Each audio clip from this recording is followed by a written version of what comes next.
Oh yeah! What is up guys? My name is Giovanni. Welcome to the channel. If you're new to the channel, welcome. Welcome to my first video. In this video, I'll be talking to you guys about my journey learning Japanese for 1 year. For 1 year, maybe a year and 2 months. And yeah, so let's get started. Why am I learning Japanese? Well, a few reasons come to mind. At first, I wasn't sure why I was learning Japanese. I kind of like having challenging things come my way and having me overcoming certain challenges. But I think I'll give you 3 reasons why I'm learning Japanese. The first one is because Japanese is one of the most difficult languages to learn from a native English speaker's point of view. And number two, the second reason why I'm learning Japanese is because I like Japanese women. They're very beautiful, and so I want to communicate to Japanese women. And also, I mean, ultimately, just like the culture itself is really cool. Number three. Number three. Japanese culture is very interesting to me. I really enjoy watching like anime and just like those are the reasons why I'm learning Japanese, because it's a challenge. I like Japanese women and I like the culture that comes with the whole Japanese thing. So now I'll be talking to you guys about how I'm learning Japanese. So I'm currently learning, and that includes the reading, writing, listening, and speaking capability. My focus is primarily on speaking, obviously, because that's where most of the fun comes, speaking a different language and just having a lot of fun with other people and Japanese people as well outside of my own culture. And so I'll be talking to you guys about the perspective of being self-taught. So I haven't had any sensei to tell me what to do and how to learn. I'm kind of just like making the path as I go and how I see fit based on my interest. So learning the listening part of Japanese is pretty it's very obvious. You just kind of have like a lot of input from like anime movies or people talking. And the reading part of Japanese is also just like trying to figure out how to read kanjis and so forth. If you're not familiar with the Japanese alphabet, it's not even an alphabet, but it consists of hiragana, katakana, and kanji. And first of all, you have to learn katakana and hiragana, which is pretty much like the equivalent of the Roman alphabet. And it consists of just like specific sounds that the Japanese characters make, like a, I, u, e, o. And then the kanji forms are just like overall symbols that constitute an overall meaning to like a word or a series of words or sentence perhaps. But kanji is the most difficult of them all. Reading kanji, you kind of have to like build yourself up into reading kanji. First of all, you have to learn the hiragana, the katakana to learn the sounds and what kind of sounds are implemented into the overall kanjis. And so once you learn that, then you just kind of like gradually increase your level and like your understanding of each kanji. So you just kind of have to learn kanjis little by little by little by little until you eventually understand a whole series of them. So writing is the most tedious of learning the Japanese language, and writing is just self-explanatory. You just keep writing, practice writing hiragana, katakana, and kanjis. But for some people, it could be a little nerve-wracking because at some point it is kind of boring sometimes, and you kind of have to like devote a set amount of time to have practice time to write these kanjis down. I usually write like I try to write a full page every single day. For example, here I write about the important things of my life, which is my family and friend relationships, my Japanese studies, my health, and certain projects that I have that I'm currently working on. So those are my 4 pillars of life.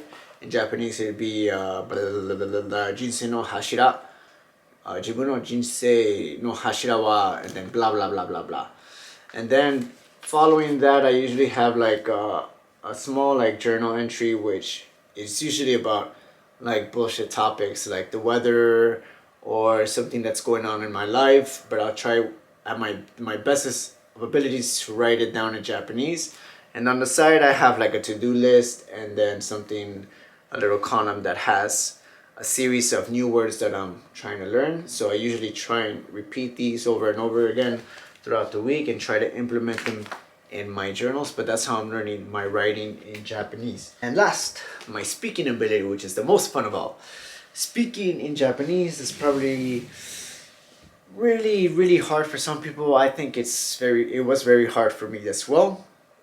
When you're first learning how to speak in Japanese, you tend to face a lot of embarrassing moments and like try to sum up these words and syllables that coming out your mouth. It's a lot of thinking power, and you have to think so much before you're able to say anything, and most of the time it's just like garbage and just things that don't make any sense. And that's just part of learning a new language, failing a lot and like learning from your mistakes. But pretty much speaking is just finding people to talk with in Japanese and really try to push yourself through the embarrassment to really just get more and more words come out.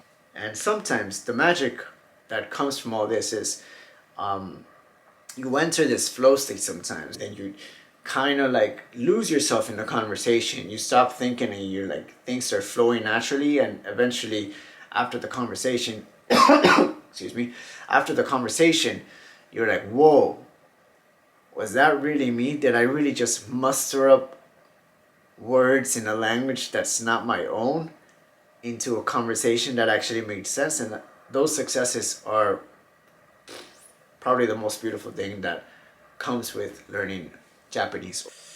Alright, so I'll talk to you guys about the difficulty level, the learning curve of learning Japanese. To tell you the truth, learning this foreign language has probably been one of the most difficult things that I've ever had to do in my life. The amount of thinking power, the amount of consistency that you have to put into learning this is just tremendous. It's very time consuming. When I first started learning the language, I had this very arrogant confidence that if I really dedicate myself to this, I'll be able to learn this in 3 months. But that wasn't even the case. I did not even scratch the surface. I did not come close to anything. By 3 months of learning the language, I still didn't understand anything, to tell you the truth. I didn't know how to say anything besides the most basic, my name is, and like where I'm from, but that's it. After that, I was lost at sea. But after those 3 months, it gave me this, I gave myself this this sort of mission. It's like, I have to learn this language. I'll give myself a full year. And so for a full year, I started studying on my own and started really dedicating a lot of time every single day to try and learn this language. And some days were like not the best. I had some bad weeks, and then I had some really good weeks. And this learning the language comes in waves. It's just like some days are really like you really feel very confident and very motivated, and you start speaking, and you understand Japanese. And then the next week, I don't know what happens. You just kind of like, you're tired and like you don't really practice too much. But I think that's part of the learning process. You come in like these different stages, and sometimes you even hit these plateaus where you start learning, and you feel like this energy behind your momentum of learning this language, and then all of a sudden you stop learning. And then so when these times happen, there's like this sense of responsibility to try to change up the style and the way you're learning, try to make things more interesting, more challenging. And so yeah, that's part of the challenges that come with learning Japanese. It's the plateaus, the consistency, and it's the motivation that comes with learning Japanese. But the most important part is to just really try and practice every single day, little by little, day by day, and eventually you'll see the progression. So my tips for being consistent in learning Japanese or a foreign language is this. You're not going to get, you have to remind yourself of why you're learning the language. You have to remind yourself that the language is not going to come to you just like this. It doesn't happen overnight. this takes a lot of time and dedication. You have to put in the hours, you have to put in this time, you have to embarrass yourself trying to make up all these mistakes, and you really have to become a student at heart. You have to go back to a state of like accepting that you don't know anything, but you're willing to learn. You're willing to learn. And so my tips for consistency is just to not give up and try to challenge yourself all the time. Try to give yourself new ways to study. Don't, if it gets boring, you have to find a new way to make it interesting. You have to be careful of like finding yourself in like these zombie modes where, for example, if you're learning kanji or something and you're just writing, but you somehow your brain is not even absorbing it. You have to like notice these moments in time and like take a break and then go back to it afterward. Maybe change up your language studies, do a little bit more listening, do a little bit more writing, do a little bit of more speaking. That's what I find myself doing all the time. It's like sometimes I'd give myself a full week to just like read a lot, and then once I grew tired of it, I'd go and be a little bit more social, and I go to like meetups and start finding Japanese people so I can have conversations with. And then eventually when those times ended up being a little bit dull and I felt like I wasn't really like learning as fast anymore, I'd go back to like the drawing board and like do like a lot of self-study and like write kanji, read kanji, and listen a little bit more. And then eventually once I get bored of that, and do the whole cycle, just kind of rinse and repeat. But yeah, that's my tip for consistency, is just like try to make things interesting, challenge yourself, and remind yourself why you're doing this in the first place. Alright guys, so I had to record this last bit outside. I had to redo this whole thing because I wasn't happy with the way things turned out. But alright, so the last thing that I wanted to talk to you guys about was the fruits of labor of learning Japanese. It's been a full year since I started studying, and I cannot be more than happy to tell you that it's a very rewarding experience to have studied all this way and had many conversations along the way, expressing my own ideas in a language that's not my own. And it's just really one of the most remarkable things that one can achieve in life, I think, in my opinion. Outside of other cool things that you can do in life, for example, play music with other people and travel around, it's just learning Japanese is just really amazing, and I won't regret a second of it. And the amount of sheer effort and willpower that I had to put along the way is just worth the sacrifice to be where I am right now. But ultimately, there's still a long way to go. I still want to keep studying, maybe for perhaps another year, until I try to segue over to a new language, or I don't know, まだわかんないですけど.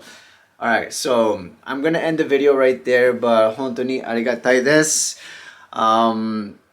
勉強になってください。聞いてくれてありがとうございました。Thank you guys for tuning in and listening to me speak about, my experience. But anyways, I'll see you guys in the next one. Ciao. ありがとうございました。